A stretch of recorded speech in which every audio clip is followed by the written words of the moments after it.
Assalamualaikum warahmatullahi wabarakatuh. Halo teman-teman, perkenalkan kami dari kelompok 1 dan di video ini kami akan membahas mengenai Scrum Method.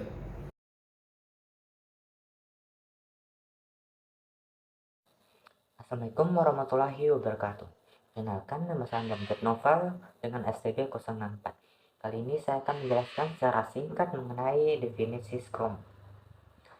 Scrum adalah sebuah framework atau kerangka kerja yang digunakan dalam pengembangan perangkat lunak dan proyek-proyek pengembangan produk. Scrum bertujuan untuk meningkatkan efisiensi dan efektivitas tim pengembang dalam membangun produk dengan mengedepankan prinsip-prinsip kolaborasi, transparansi, dan adaptasi.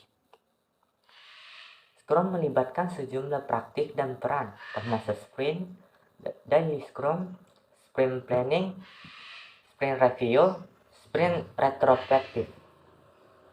Dalam Scrum, tim pengembang bekerja secara mandiri dalam sprint untuk menghasilkan potongan fungsional produk yang dapat digunakan dan beradaptasi dengan perubahan kebutuhan pelanggan yang muncul selama iterasi pengembangan. Scrum Master bertindak sebagai pengelola proses, sementara Product Owner bertanggung jawab untuk memastikan bahwa produk yang dibangun sesuai dengan kebutuhan pelanggan dan pasar.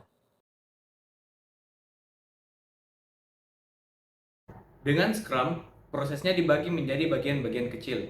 Pertama, tim melakukan perencanaan yang cukup untuk memulai membangun fitur minimal.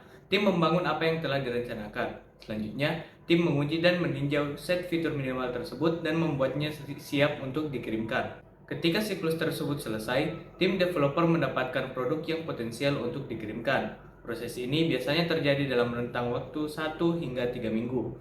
Hal ini kemudian diulang berulang kali, mengurangi waktu dari perencanaan hingga pengembangan hingga pengujian setiap saat. Melalui proses perencanaan, tim melakukan perencanaan yang cukup untuk menyelesaikan rilis tambahan berikutnya. Kita akan mendapatkan beberapa rilis tambahan yang disebut dengan sprint. Sprint biasanya memakan waktu 1 hingga 3 minggu, dan tim hanya perlu mengulang sprint ini sampai produk Anda lengkap dengan fiturnya. Kadang-kadang tim mungkin akan mengirimkan produk Anda setelah sprint kedua atau ketiga atau keempat atau bahkan lebih jauh. Tetapi pada akhirnya Anda akan memiliki produk yang siap untuk dikirimkan. Kemudian Scrum menggunakan 3 artefak atau dokumen. Yang pertama adalah backlog produk, yang merupakan daftar fitur yang diprioritaskan, juga dikenal sebagai cerita pengguna atau user story, yang dibuat oleh pemilik produk untuk produk tersebut. Daftar ini terus berkembang dan berubah prioritas dengan setiap sprint. Cerita pengguna dengan prioritas tertinggi dimasukkan ke dalam backlog sprint, yang merupakan perkiraan ukuran dan dikerjakan untuk sprint berikutnya. Grafik burndown menunjukkan kemajuan selama sprint, dengan grafik mendekati 0 poin ketika tugas dalam backlog sprint selesai. Kerangka kerja Scrum terdiri dari 3 seremoni yang dapat dianggap sebagai pertemuan atau diskusi. Yang pertama adalah pertemuan perencanaan sprint, di mana product owner, Scrum Master, dan tim berkumpul untuk membicarakan cerita pengguna dan memperkirakan ukuran relatifnya. Yang kedua adalah pertemuan harian Scrum yang merupakan pertemuan stand-up di mana tim membahas pekerjaan yang telah mereka selesaikan sejak pertemuan sebelumnya, apa yang sedang mereka kerjakan saat ini, dan jika mereka menghadapi kendala atau memerlukan bantuan. Seremoni yang ketiga dan terakhir adalah ulasan dan retrospektif sprint yang terjadi pada akhir sprint. Selama waktu ini, tim menyajikan pekerjaan yang diselesaikan pada product owner dan mereka membahas cara meningkatkan proses untuk sprint selanjutnya. Nah, ketiga seremoni ini membentuk alur kerja Scrum. Alur kerja Scrum dimulai dengan pemilik produk membuat produk backlog atau daftar potensi fitur untuk produk tersebut. Kemudian, pemilik produk memprioritaskan daftar ini dan membawa item-item yang diprioritaskan kepada tim. Selama rapat perencanaan sprint, tim pemilik produk dan master Scrum membahas user story prioritas dan menentukan apa yang bisa dicapai dalam sprint berikutnya. Output dari rapat ini adalah backlog sprint atau daftar user stories yang disajikan untuk sprint berikutnya. Sprint adalah periode waktu 1 hingga 3 minggu di mana tim bekerja pada user story yang disajikan dalam backlog sprint. Tim melakukan rapat stand-up disebut Daily Scrum, di mana mereka membahas kemajuan dan masalah yang menghalangi pekerjaan mereka. Pada akhir sprint, Tim mengadakan review sprint untuk memamerkan hasil kerja mereka kepada pemilik produk dan retrospektif untuk mengidentifikasi area-area yang perlu ditingkatkan. Nah, hasil dari sprint harus berupa produk yang potensial untuk dikirim, yang berarti pemilik produk dapat memutuskan apakah siap untuk dikirim atau apakah diperlukan fitur tambahan. Alur kerja ini diulangi untuk setiap sprint.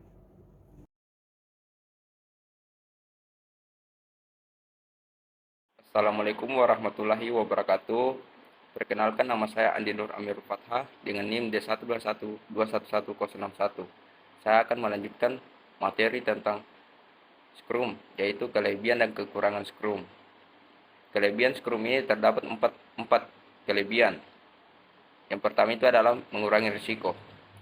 Scrum ini dapat membantu mengurangi risiko dalam pengembangan produk dengan mengutamakan iterasi kecil dan sering, sehingga dapat mengidentifikasi masalah sejak awal dan memperbaikinya. Yang kedua itu adalah fleksibilitas.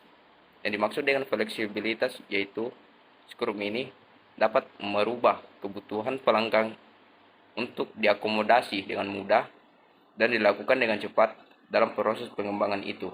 Yang ketiga itu adalah efisiensi waktu.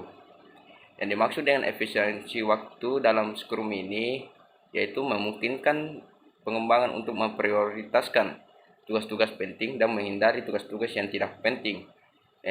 Contohnya itu baik dan benar, seperti dapat mempercepat waktu peluncuran produk. Yang keempat itu adalah kolaborasi. Yang dimaksud dengan kolaborasi itu Scrum ini antara tim pengembang, product owner, dan Scrum Master, sehingga meningkatkan keterlibatan dan kepuasan tim. Saya akan menjelaskan tentang kekurangan Scrum ini. Kekurangan Scrum ini juga terdapat 4 bagian.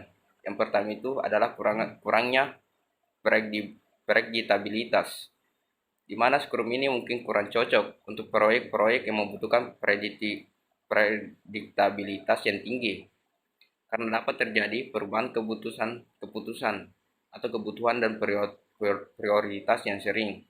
Yang kedua itu adalah ketergantungan pada tim. Scrum ini mengharuskan keberhasilan pengembangan terhadap arah kemampuan tim untuk bekerja sama dengan baik, sehingga kekurangan di salah satu anggota tim dapat mempengaruhi hasil akhir proyek ini. Yang ketiga itu adalah kurangnya dokumentasi.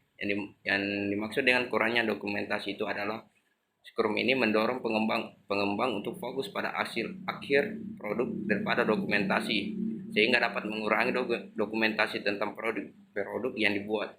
Yang keempat itu adalah memerlukan komitmen yang tinggi. Yang dimaksud dengan memerlukan komitmen yang tinggi itu dapat membutuhkan komitmen yang tinggi dari semua anggota tim, dari segi tim maupun anggota-anggota tim yang ada di tim tersebut itu. Untuk memiliki komitmen yang cukup dapat mempengaruhi kualitas dan kecepatan pengembangan. Terima kasih. Saya Ahmad Rifaldi A dengan NIM D121211057. Beberapa contoh aplikasi yang menggunakan Scrum dalam pengembangannya adalah yang pertama Microsoft Office. Program perangkat lunak yang menyediakan program seperti Word, Excel, PowerPoint, dan lainnya. Pengembang Microsoft Office menggunakan Scrum untuk mengelola proyek pengembangan. Selanjutnya ada Spotify, platform streaming musik yang menggunakan Scrum dalam pengembangan perangkat lunaknya. Mereka memiliki tim pengembangan kecil yang disebut squads yang bekerja secara independen namun terkoordinasi dalam kerangka kerja Scrum. Selanjutnya ada Salesforce, perangkat lunak manajemen pelanggan yang menggunakan Scrum dalam pengembangan perangkat lunaknya. Mereka menggunakan metodologi Scrum untuk memastikan proyek mereka berjalan efisien dan terkoordinasi. Selanjutnya ada Intel, perusahaan teknologi global yang menggunakan Scrum dalam pengembangan produk perangkat kelas dan perangkat lunaknya.